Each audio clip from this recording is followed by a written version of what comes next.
Last year was the hottest ever by the widest margin on record.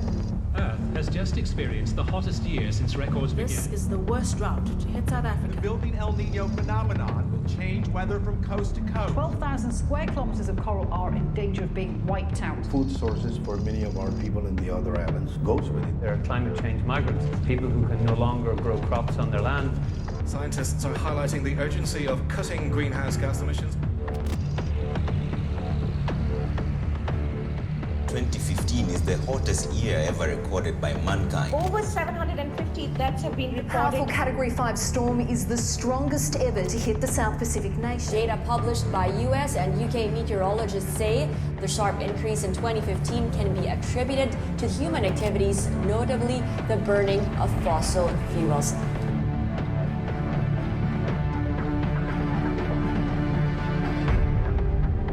We begin this news hour in Paris, where world leaders have gathered for the UN climate conference known as COP21. It's now or never to reduce the world's dependence on fossil fuels. Over the next few days, we will decide the fate of this planet. Breaking news: after years of negotiation, a climate deal has finally been reached. The real headline, the real news, is the voluntary aspect of this. Yeah, not legally binding. This is the same old thing. There's no enforcement mechanism. The original goal was to limit emissions so the planet would only warm by 2 degrees Celsius. Every scientist who has looked at the agreement say that's not going to happen. The planet will still warm by 3.5 degrees by the end of the century. And that's not nearly enough to stop the very worst impacts of climate change from impacting the planet. More needs to be done.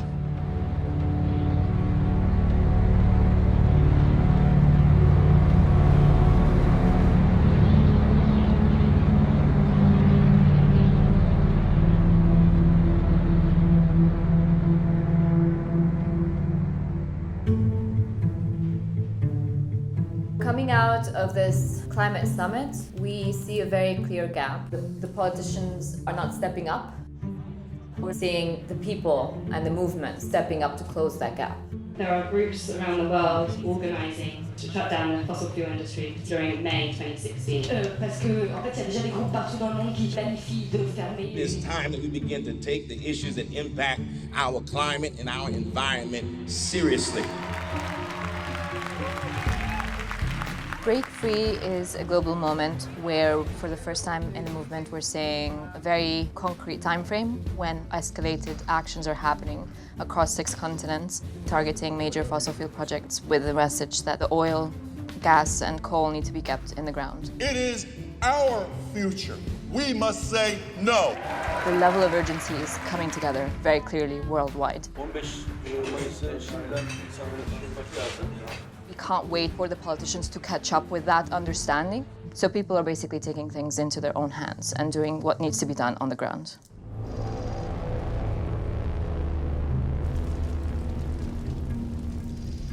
What is legal is not necessarily just.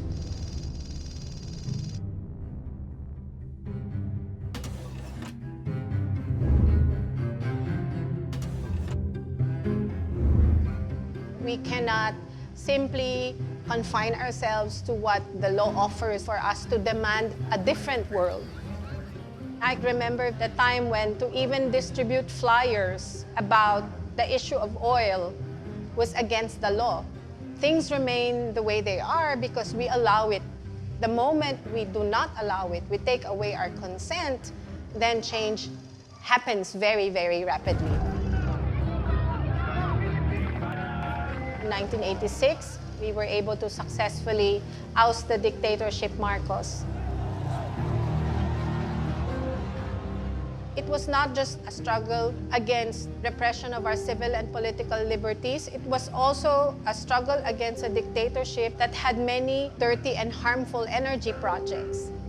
We create change through empowerment of people because we believe that's the only change that will last.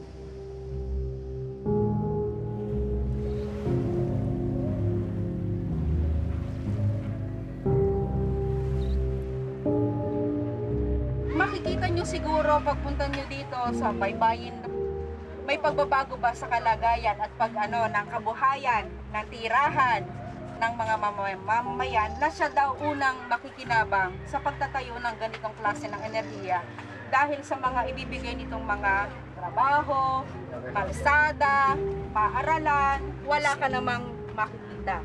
Ako ngayon ay mag-aaling na po na 22 anyos pa ako nung tutulan natin simula kasuan. Ay ilang taon na ba ako nakikibaka? Ay ngayon dumami pa. Totoo yan, tatay. Paano mawawalan ako ng pag-asa?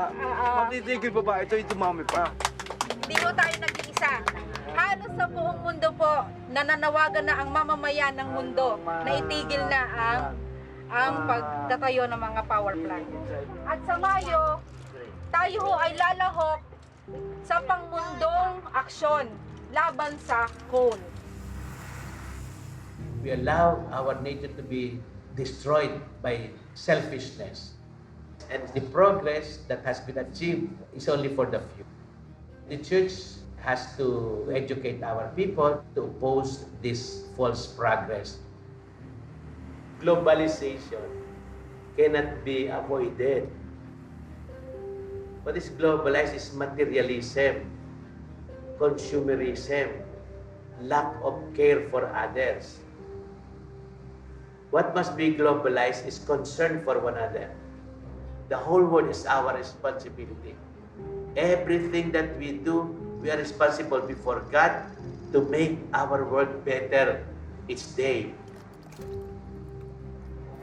Most changes in society come from ordinary people who band themselves together and embrace the same vision and really sacrifice for the accomplishment of their common purpose.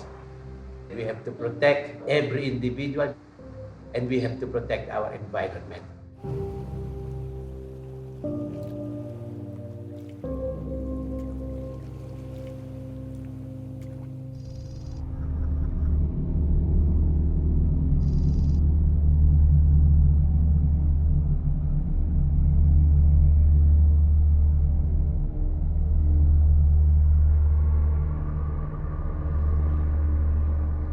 The laws of nature and the laws of economics are in conflict at the moment. Either everything changes because the climate changes and it changes our physical world in ways that we can barely fathom, or we change our economy in fundamental ways. But the idea that there is some middle road where we continue on pretty much as is, that's actually not available to us.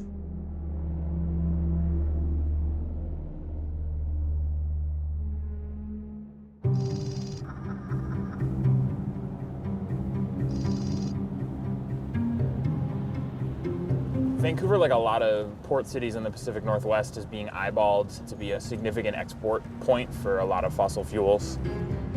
Kinder Morgan is, I think, the biggest, baddest project on the table right now.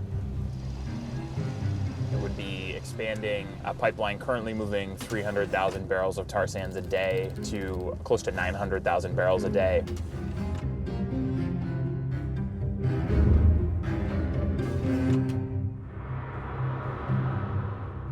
There's no way to clean up a tar sand spill in this kind of water. They're saying at best they could get, in ideal conditions, 50% cleaned up. If there's one thing about this part of the world, it's that ideal conditions are pretty few and far between.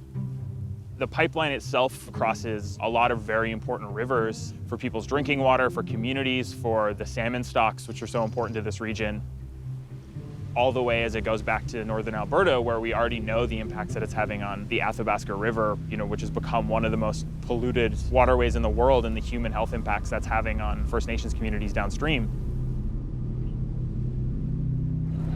Alberta tar sands, the biggest industrial project in the world, where the size of Earth that they want to move is the size of Texas.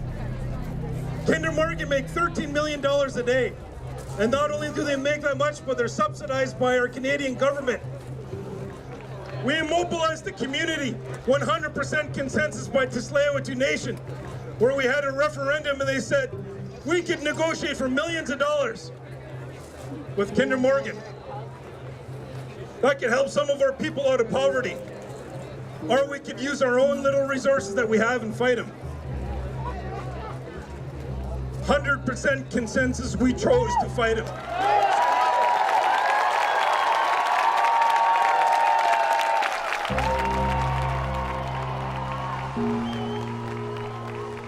So right here is home.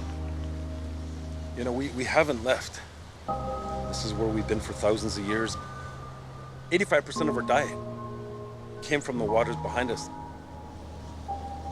We've been measuring the quality of water here for about 20 years. It's getting progressively worse. We're devastated, and what we're trying to do is rehabilitate the damage that has caused. We're going to court soon, Canada, for not consulting us on the Kinder Morgan expansion. One of the ministers said, why don't the First Nations take the money? They need it. We don't need it more than our land. We'll do whatever it takes to make sure this doesn't happen in any way possible. We are going to launch a massive flotilla of boats from here and surround the terminal on the other side where tankers fill up, as well as have a group of folks on land march to the gates of the marine terminal so that we block it from both the land and the water.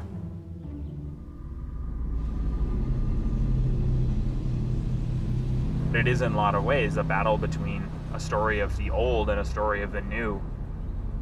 There's a lot of powerful forces trying to make sure that the story of the old continues for as long as it can. We've seen disobedience move from being something that a few people do to a mass movement confronting the fossil fuel industry. A massive oil rig outfitted for Royal Dutch Shell's remote Arctic exploration parked in Seattle's harbor on Thursday, but not everyone is happy about it. They have convinced us progress is only made through exploitation of the earth. Everyone is coming to protest. We have scientists, ecologists, and city council members who are willing to get arrested because they understand the severity of this moment. Stand up in whatever manner you can. This is our lunch counter to sit on. This is our history to be made. We hold the world in our hands. Thank you.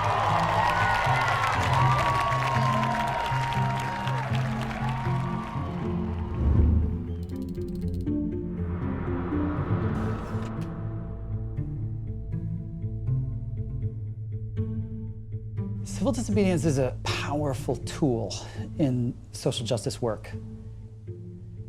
The law, it's not sacred, and to challenge it shakes our consciousness. If you can take that radical action in a way that genuinely speaks to everybody else, then you not only have their attention, you have their inspiration, and you build movements that way. Number one, preparation. Calibrate what you are asking for and how you ask for it so that you can win it. Then you've got to choose your strategy. You've got to choose a tactic, a target that can successfully grab public attention. Then you've got to make sure that your execution is flawless. The media will look for every opportunity to delegitimize you. If there is one misstep, one act of violence, it's over. I've never been in the White House, but the ability to chain myself to the outside of the White House turned out to be important and empowering, and anyone can do it. Most of us don't have huge sums of money. All of us have a body that we can put in the way. I want to say very clearly that civil disobedience is but one tool in the activist toolbox. It's not the first one that you should reach for, and if you use it all the time, like any other tool, it's going to get dull. That said, civil disobedience has a role to play. Nobody should have to go to jail about climate change. In a rational system, that would be the last thing that would happen. But because the way power is distributed in our world, sometimes we have to.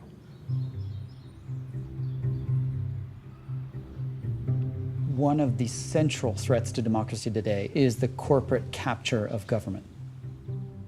We are up against tremendous resources, and those resources are smart. The corporation goes straight to the politician that's going to be on the committee that's going to pass the law that they want to pass and threatens their re-election at exactly the right time.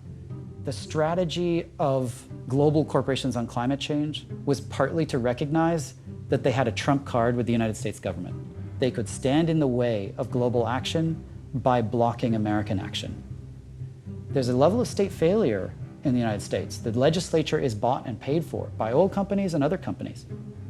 We have to roll back corporate capture of our governments if we want to try and fix these problems that conflict directly with their industry bottom line. There's nothing radical about anything we're talking about. Radicals work at oil companies. If you are willing to get up in the morning and make your fortune by altering the chemical composition of the atmosphere, and you're willing to do it once scientists have told you what would happen, and once you've seen it happen, once you've watched the Arctic start to melt, if you're willing to do that, then you're a radical, and our job is to try and check that radicalism. An investigation is underway into ExxonMobil. The huge oil company buried research about the effects of climate change. Reports suggest more than 30 years ago, Exxon's own scientists were taking climate change projections into account in its operational plans. Exxon was on the cutting edge of science. They wanted to be on the cutting edge of science 40 years ago on climate change.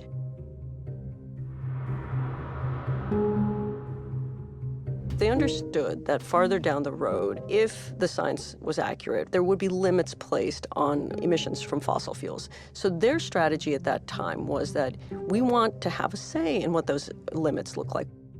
When their senior scientists told their senior executives what was coming, Exxon started making sure that all its drilling rigs were climate-proof so that they could withstand the rising sea level.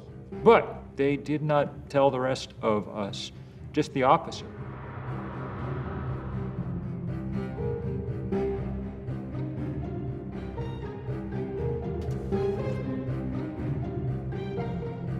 Around 1989, there was a shift in the thinking at the executive level. And that was when Exxon joined this group called the Global Climate Coalition, which sounds very green. But in fact, they were put together to fight any policy reaction to climate change.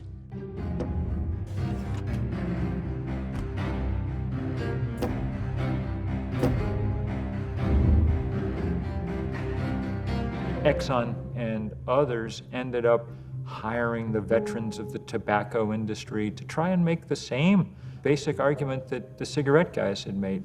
After 3 decades of investigation, no causal link between smoking and disease has been established. Scientific evidence remains inconclusive as to whether human activities affect the global climate. It was effective, and it cost us a generation's worth of time.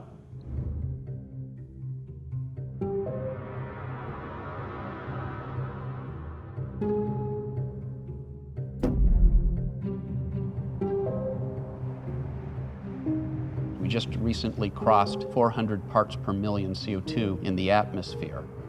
We're literally releasing all of that CO2 that got buried underneath the Earth's surface over 100 million years.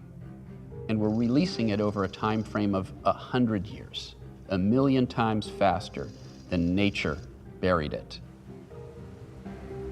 That is without precedent. It's unclear that living things, including human beings, can adapt to changes that occur that quickly. In the Philippines, at least 6,000 farmers were blocking a highway to demand the government provide rice. The farmers are starving. Behind all this is a rise in global temperatures, causing the whole region to suffer the worst drought in more than 20 years.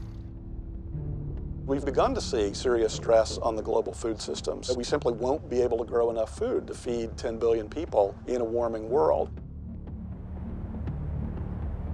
There's a study that looks at temperatures to come in much of the Middle East. And what they found was the combination of heat and humidity for stretches of time by 2100 would not be compatible with human life.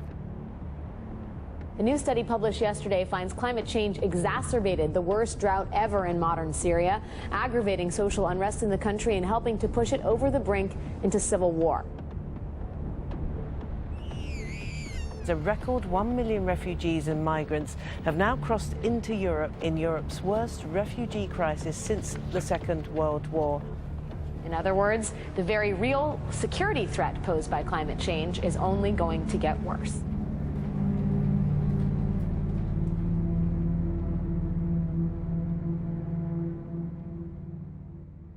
You've got to put your bodies upon the gears and upon the wheels, upon the levers, upon all the apparatus, and you've got to make it stop. And you've got to indicate to the people who run it, to the people who own it, that unless you're free, the machine will be prevented from working at all.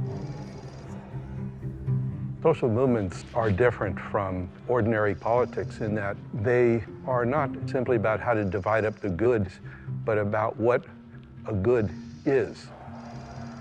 It enters a domain that goes beyond immediate self-interest into what's required of us as responsible human beings.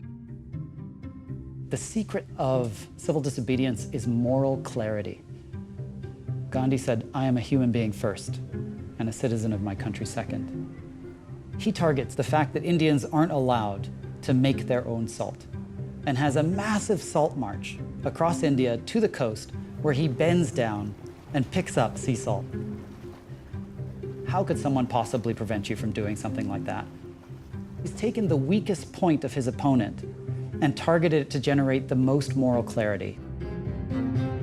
Different forms of civil disobedience shaped the basis of the abolition movement, the women's suffrage movement, the civil rights movement.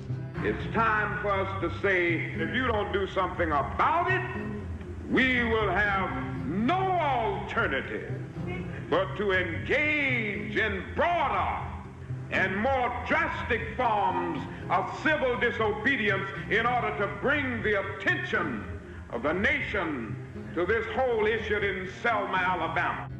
At the core of activism is one simple thing, and that's voice. So many people in the world, their voice is actually just not heard. The civil rights movement had a grounded belief that the first and most important thing to do was allow the people who were on the ground to be able to shape the direction and to be the front of what was happening. It was about building the capacity to organize for action and mobilizing the public to show up in support of an action. The effect of civil disobedience is often to raise the cost of business as usual, to disrupt normal processes and procedures, which makes it more costly to resist change than to agree to it.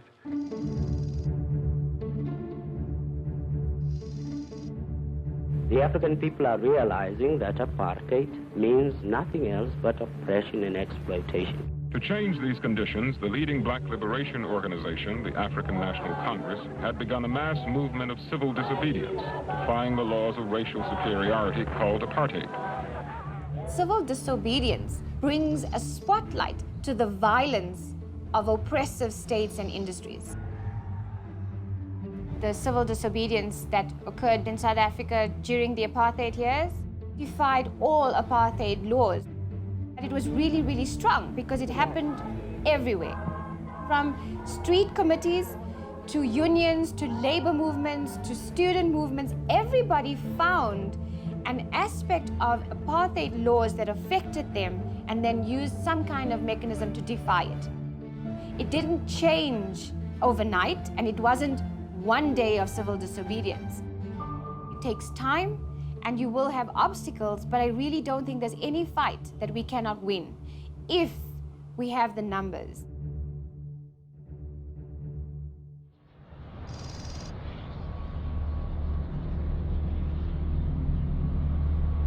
Biz bu kirliliğe karşı burada Ali Ağa bölgesinde, yani sanayi bölgesi adı altında yapılan bu fütursuz sanayileşmeye karşı yıllardır bir mücadele içindeyiz.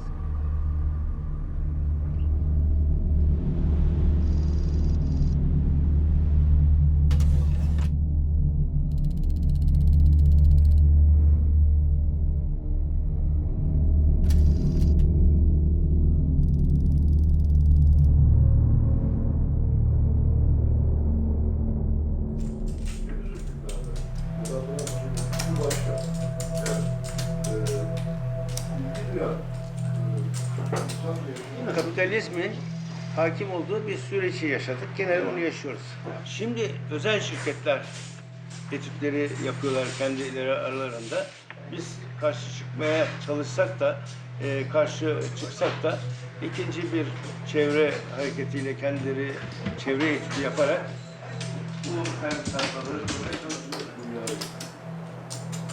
tesisler yeni yapılırken, daha yeni işletmeye girerken, büyürken falan oraya işçi alınacağını, oradan para kazanılacağını çok kandırıldılar. Her zaman var mı? Bunu o her zaman biraz ama geçerli. anladık.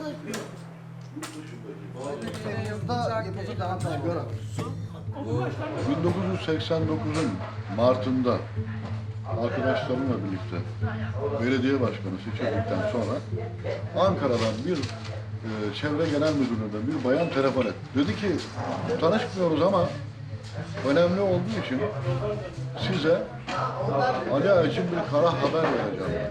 Ali Ağa'da ithal kömüre dayalı 1 megawatt gücünde bir termik santral kurulacak.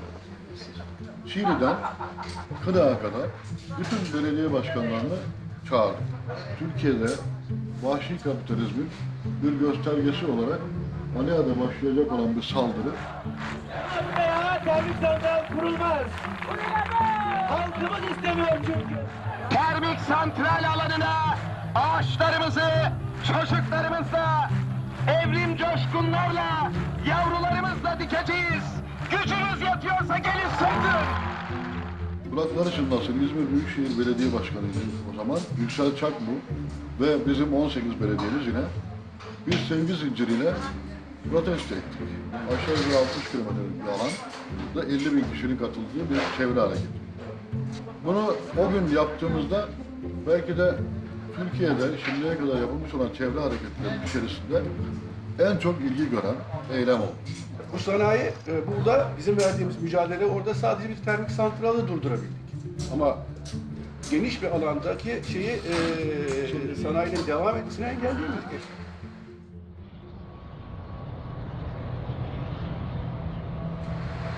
Bugün Ala'da bile bir yeni termik santral kurulur vaziyette kurulmaya devam ediyor.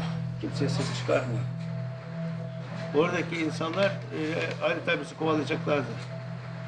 Yani bizim geçim kaynağımızı yok ediyorsunuz. Bunu açıkça söylüyorlar dediler. Benim burada kanser oluyorsunuz, ölüyorsunuz dedik. Ne olacak dedi ama işimiz yok dedi. Aç buyuruyoruz. Bu yani biraz insanları açlıkla terbiye etme gibi bir şey değil mi? Ya.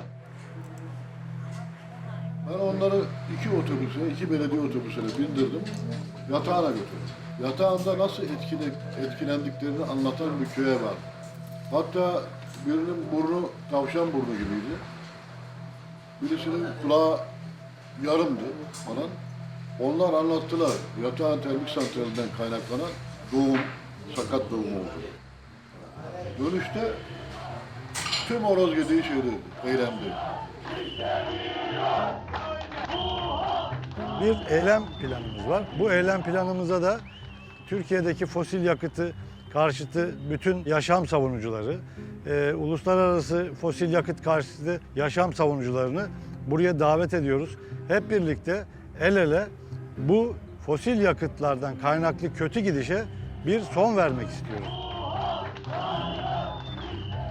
Biz bu 90 ruhunu tekrardan yaşatacağız.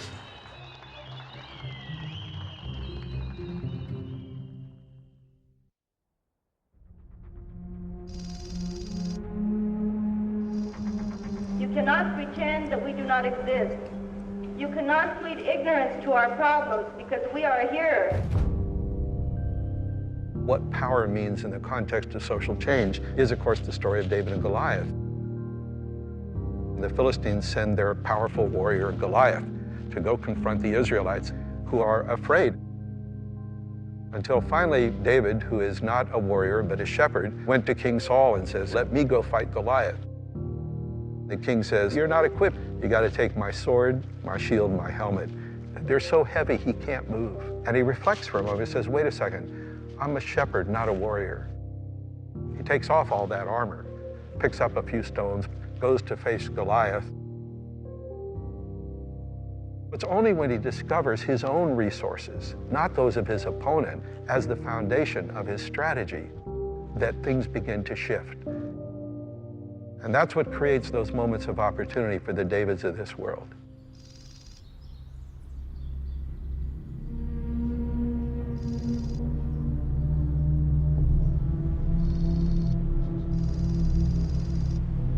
Lignite has a very low energy density. That means you have to dig up a lot of it to get not that much energy. And in burning it, you emit a whole bunch of other dirt, essentially, which is why this is not just bad for the climate, it's also terrible for people's health.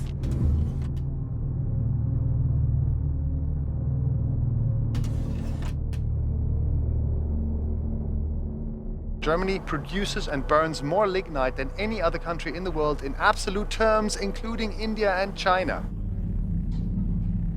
We look at this now and we see the dirtiest of all the fossil fuels being dug up. And of course, it is the central driver of climate change, which is a central driver of conflict, hunger, destitution, deprivation around the world.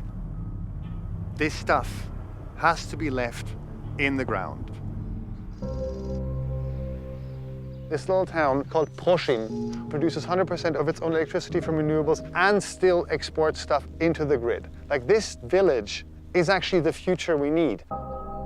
Here you have agriculture, biogas, solar power, you have a functioning community, and this is the front line in the struggle against the madness of profit-driven extraction. The government has slated Proschim for destruction because there's coal underneath this. What we're seeing here is the future being eaten by the past. Fossil fuels are the past in more than one way. They are the past of capital, they are the past of energy, they are the past of our relationship to nature. And Hallo, genau, wir können auch von Ihrem Land runtergehen, wenn Sie das stört. Okay, so this was Frau Rösch, who was just asking what we're doing on her land, and I started explaining, blah, blah, we're doing this film. Then she's like, "Are you against lignite?" Yeah. It's like, okay, then you can walk wherever you want.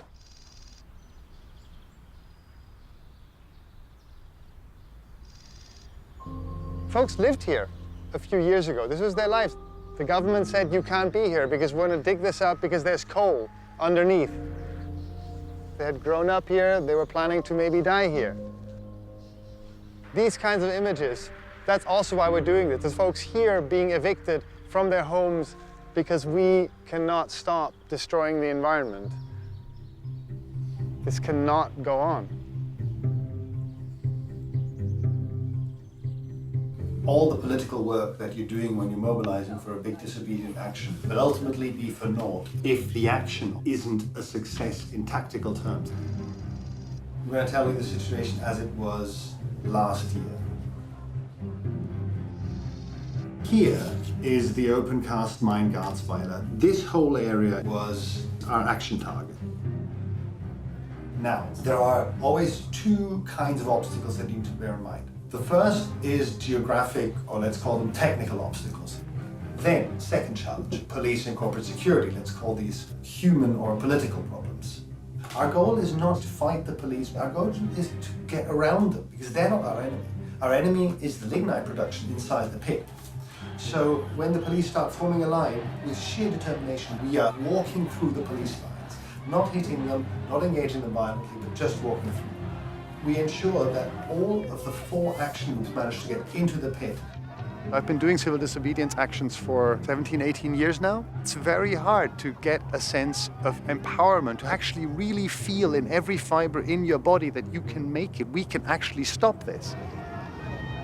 The moment when we were running towards these diggers, when we saw that they were all shut down, I remember this moment of like, we've done it. It was an unbelievable moment of personal and collective empowerment in a struggle that all too often seems brutally hopeless. In May, we're going to be more people, and hopefully they won't be able to stop us. Last year they couldn't, so let's see if we can do this again. We think we can.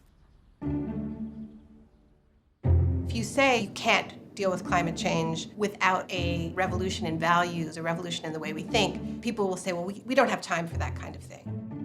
The truth is, what we don't have time for is continuing to try the same thing that hasn't worked for 2.5 decades. We continue to be inspired by ordinary people having the courage to stand up against corporate interests, even against government policies that will bring harm to their communities. Hope is belief in the plausibility of the possible as opposed to the necessity of the probable.